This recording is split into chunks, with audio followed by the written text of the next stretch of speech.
Good morning. Welcome to True Talk. A new crisis between the U.S. and Canada is unfolding, and if it isn't contained, it could disrupt the entire global oil supply chain.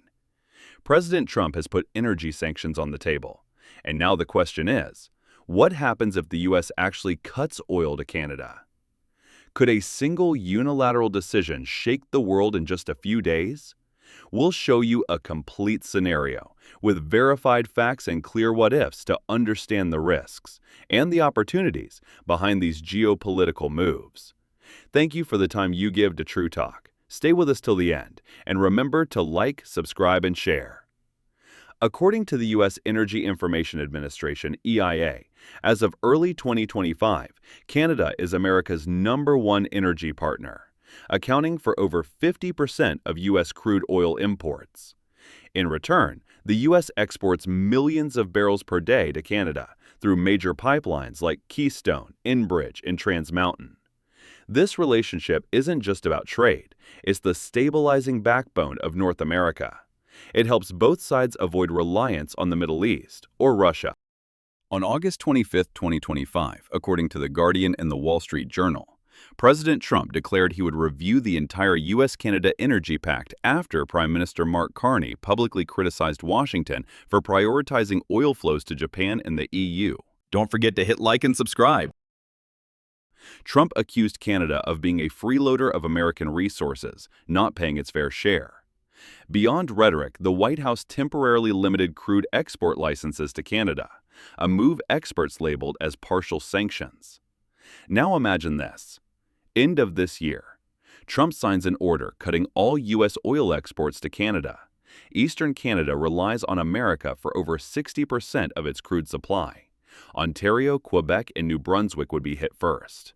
Gas prices could double or triple within days. Refineries shut down. Transport and aviation disrupted. Agriculture, logistics, even hospitals would feel the shock. Meanwhile, Washington diverts the flow to Japan, Germany, Poland, and the UK, partners with greater strategic value on the global stage. In this scenario, Japan and Europe emerge as winners. Weeks ago, Tokyo signed a memorandum with Washington to expand U.S. LNG and crude imports for the next 10 years. With South China Sea tensions rising, Japan sees U.S. energy as the safest option. Across Europe, Germany, France, and Poland continue scrambling to replace Russian barrels. The United Nations warns a U.S.-Canada rupture could push Brent crude above $120 per barrel in a single week. Carney could retaliate by slapping tariffs on all U.S. imports. Steel, aluminum, EVs, and auto parts would be the first targets. Over 3,000 logistics firms at the border would feel the pain. Freight slows, costs rise. Canada might turn to Qatar, the UAE, or Norway for oil, but infrastructure isn't ready. New LNG capacity could take 3 to 5 years to build. And if Ottawa leans toward BRICS for energy deals, it risks fracturing the Western alliance from within.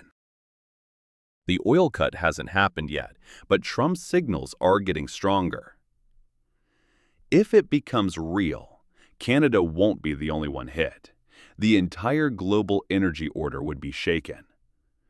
So the question is, can Canada adapt in time, or will it become a cautionary tale of dependence on a superpower?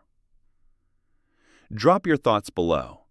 Share this video if you found it valuable. And subscribe to True Talk so you never miss the next power shift shaping our world.